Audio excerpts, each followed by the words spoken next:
Hi folks, I'm Josh. Welcome back to the shop. I wanted to do a comparison video of a couple of, popular carving knives, or knives that I tend to use. They're not all necessarily popular. Just to kind of give some comparisons and show some differences. So the first one I'll show is this knife. This is a Great Eastern Cutlery Farm and Field Pocket Carver. 3 blades, one big one, 2 small ones that are the same, made out of 1095 carbon steel. And that's a great knife, good size, good handle. And if you're planning on doing some pocket carving, this is a really good knife. Some people don't like that it doesn't have locking blades.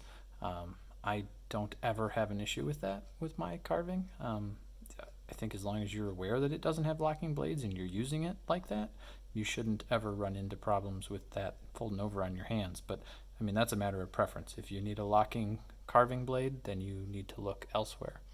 One option that would have that would be the ones from Flexcut.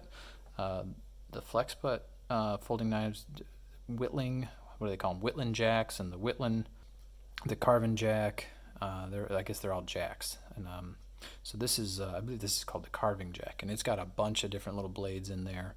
The main complaint that I have about this knife is that it can be really tricky to get just the blade that you want, as you can see. So there's the main carving blade, but it's really hard to get it out without also pulling up the chisel and the V-gouge, which are pretty cool. But as long as you're careful about it, you can get it out. It's not a quick motion ever. You always have to take your time. And then you want to be careful when you're opening it that you don't push these down in too far, because you'll mess up the lock system and you have to fiddle with it. So you get the blade up to where you can get a hold of it, get those other blades pushed down, and even still they're going to try to rise up. And now that's locked. So that Carvin Jack has a locking blade. As long as you don't hit this somehow with your hand as you're carving, you should have a nice locking blade. I have had times where I pushed that enough to unlock it, but I mean, I'm not doing a type of cut that would ever hurt my hand. So something to be aware of on that.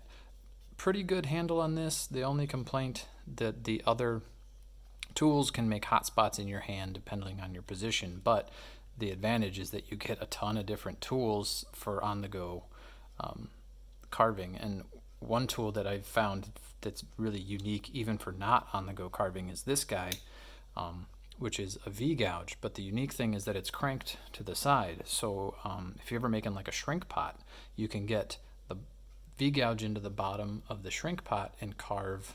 Like if, for example, we pretended this tube was the shrink pot. If you were to carve out that inner ring that you need to carve out to put the bottom in, this works really well. It's actually maybe the best tool I've seen for getting the ring carved on the inside of your shrink pot. So really unique blade there. Other tools that are on there, there's a scoop or a spoon knife. There's a cranked gouge that goes to the side, and a straight gouge. All tools lock when you got them in the open position, as long as you're careful in making sure that the other blades are down. So that's a pretty nice little knife. Really versatile. The other one that you see a lot of is this guy. I think it's made by Sarge. Yeah, Sarge SRGE, and it's got 2 blades on it. I'm not sure what they're made out of. There is no mark on them, other than it's made in China. You can pick this guy up. I think I got this one at Woodcraft, and I gotta be honest, it's really not, I don't really like it. It's not comfortable in the hand. The blades hit weird depending on, no matter which one you're using, they hit you in the fingers weird. It's got too much curve to it for my taste that it just isn't comfortable in my hand. And probably if I would spend some more time fiddling with the edges, I could get it to a nice carving shape, but I just don't like the shape of it enough to futz with the blades to get them to a good carving condition. But you can pick it up. I know there's a lot, well, I don't know about a lot, but there are people that enjoy this knife. it's relatively inexpensive, especially compared to like this guy who came in at about $84, and I think this one is around 90. I think this one's maybe, I don't even remember anymore, 20 bucks or so. So you can pick it up relatively cheap. But it's not a favorite of mine.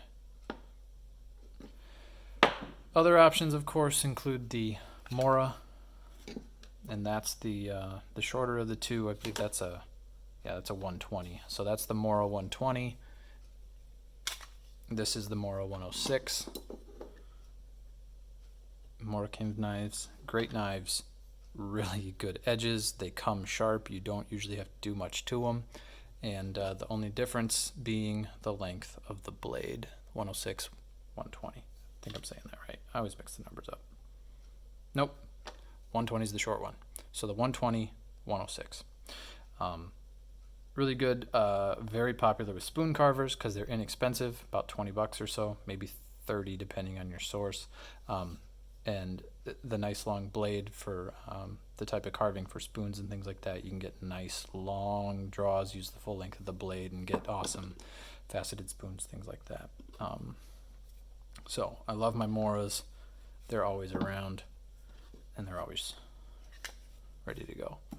Other popular knives would be the Opinels, and those are made in France. Some people really like them. They're really cool looking knives. I really like the way they look. They have a locking collar that can lock them closed, so they don't come open in your pocket. And you can also lock them open. Out of the box, they have a very small micro bevel on them. They do cut wood pretty well. I'm not a huge fan of whittling with them. I just am not. The way the blade is shaped, without some really major reshaping of the blades, I don't think that I would be happy with using that as a whittling knife. I think it's more of a utility all-around type kind of knife, but it's still a really slick knife. So this is the number 8, and this smaller guy is a number 6. And these are a little bit unusual. This one's got a walnut handle, and this one's got an olive wood handle. But you know, the number 8 and the number 6 are easy to find on the internet. They're pretty inexpensive, and with a little bit of tinkering with that blade, as far as sharpening and maybe some reshaping, a lot of people like to whittle with Opinels. It's not my go-to, but I totally can see why people would enjoy that. They're easy to customize the handles too, being almost all wood other than the metal up here in the collar and whatnot. It's easy to reshape and do your own thing with that. Another pretty popular knife is maybe it's Butz or Butz, maybe Butz. Wood carving knife. You can pick these up in different places. It's a pretty typical, good handle shape, straight knife. I really like that knife. It's one that I tend to grab when I'm just whittling at the bench. Whittling on the go, up until I had this guy, my solution was this. So I have a video that making this knife, or modifying, I guess, this knife. It's a Rough Rider canoe knife that I drastically reshaped the blades on, and it's the classic carbon variety of Rough Rider, which means that the blades are 1095, or the Chinese equivalent of 1095 steel, so really good for wood carving, at least in my opinion, and it's seen a lot of use. I really enjoy this knife, actually. Pretty good shape. It is not the Cadillac that this guy is, but it gets the job done. I've used it quite a bit. I even use it just sitting around in the shop because I like it and I think it's fun. So that's a fun knife. If you're interested in it, you can go watch that video. Otherwise, any canoe knife can be reshaped to take that nice carving shapes. The only thing is nice about this one is that you get that high carbon steel, which is good for carving. I used to have a Flexcut bench knife, or roughing knife, I think it was actually technically called, but I scavenged the blade from that and put it into this, which you can see that video too if you like. So this is actually that Flexcut blade put into Victorinox Farmer. It's the Farmer because it's got the wood saw on it. And this is a great knife too. Really good for on the go. like if I'm just out and I know I'm going to be in the yard for a while with the boys or something, they're playing, I throw this one in my pocket because I can go over to some branch that fell on the ground, hack off a piece with the saw, and then pop out the nice carving blade and do some good whittling. I don't know, carve a rooster while I'm sitting out watching the boys play or something like that. Fun little knife. But really, the Flexcut blade is the one that would be notable. It would have been in a Flexcut handle, which would look like this. So if you can imagine this blade on this handle, which is a very ergonomic handle. I really like the Flexcut handles. They work well. This is a, what is that? Is that a left-handed spoon knife? I always forget if it's left or right. But nice curve to that one if you ever need one. So that's a fun one. Other options that are really popular are the, some people carve with Swiss Army knives, and I definitely do that. Actually, here she is, have yet another modified Swiss Army knife that I do carve with quite a bit. But for reference, here's a super tinker, and the most common blade for whittling on a super tinker is this, the smaller blade, or any of the what are these, 91 millimeter Swiss Army knives. Almost all the models have this small blade on it as opposed to the big blade. So the thing you do with the small blade typically is you reshape it to look something more like that, which is quite nice actually for whittling. It's the steel in Swiss Army knives are a little bit softer than like a 1095 carbon steel, but they don't rust. So you throw this guy in your pocket and carry it around all the time, and you don't really got to worry about it getting too messed up. And because it's softer, it does take a really good edge. It just doesn't last as long. So for reference, there you can see the kind of difference in the blade. Typically all you do is you go to the grinder, if you have one, or a buddy's grinder, or a stone or a diamond or whatever you got, and you take a line from right here to the tip, and you just grind that flat off, and then you put a little bit of a rounded convex bevel on it. You don't want to make it too shallow because the steel won't hold up to it, so you want to do a little bit of a rounded edge to it, and you got yourself a really nice little carving knife.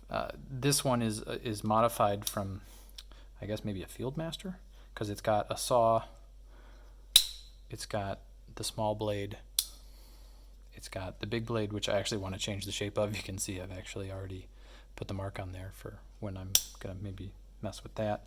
And then I kept the awl instead of anything else, because occasionally I might use that to make a little hole or something, but don't actually use that very often. But this is a really fun little knife too. If you get into modding Swiss Army knives, this is not a very hard thing to do. So there's that. Another knife that I use all the time is this one, and I even occasionally grab it for whittling. It's just a Stanley 10049. You can pick these up in a lot of hardware stores. The Ace hardware store by me carries these.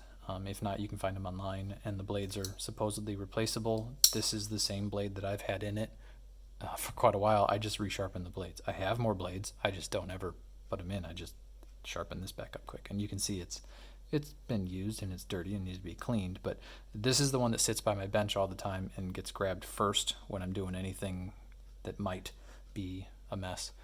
And but it's actually a really comfortable knife. I have used it for whittling at times, just, I don't know, for giggles. It throws in your pocket. You don't got to worry about it. It's not anything dainty or special. It's easily replaced. I'm not attached to it in any way. And, you know, for like, I don't even know how much they are. I think they're under $10, probably like $6. You can get a new one if you need to, which would make it the cheapest knife on this table by far. So sometimes it's the one I grab and throw in my pocket if I'm going to go do something, but I might put a better edge on it before I go out. It is surprisingly comfortable. The only real issue is it's such a thin blade that sometimes it's kind of it wears on your thumb. If you're doing a lot of push cuts, you just got to maybe push your thumb back farther on the handle. But it's got enough handle to actually be able to do that. And so that's actually a really nice knife. I recommend having one of these around even if you don't use it beyond just being a utility knife. I like these even better than the typical Stanley utility knife. So that's the majority of the knives that I have around. I have a few others, just some custom made. These were the first knives that I made back before I had much anything else, and I still use them some, but the blades are pretty what's the word, janky. I don't know what the word to use is. They're sharp, they hold an edge. They're made from reciprocating saw blades that I then put into some bird's eye maple and very poorly peened some brass through to hold them in place, and I heat treated them, so they're actually quite brittle, but they hold a really good edge because they're so hard. And that is pretty much the extent of my knives. This one being new, the Farm and Field Pocket Carver being new, I haven't had much of a chance to use it, but usually, depending on what I'm working on, the Moras are the go-to, or if it's just some true whittling, I probably grab this knife, or maybe the modified Victorinox with the Flexcut blade. I do grab this one occasionally when I'm going to be out and about. That's a fun one to have too. But really, these fill pretty much the same niche. They're just different looking and feel similar in hand, so that doesn't change much. This one truly is a good whittler, and then if I'm going to be doing anything complicated and unique, I keep this one around too because of all the different options, and that bridges into carving more than whittling in my opinion. So if I'm doing spoons, of course I grab a spoon knife, or I use the one on here too. Thanks for watching. If maybe that was useful, just seeing some of the different knives next to each other, and maybe hearing a few preferences. I have a feeling that this is very soon to be my go-to, just because it's pretty slick looking, and once I get the blades to where I like them, I have a feeling that this will be my go-to whittling and just basic carving knife. So anyway, thanks for watching. Have a good one.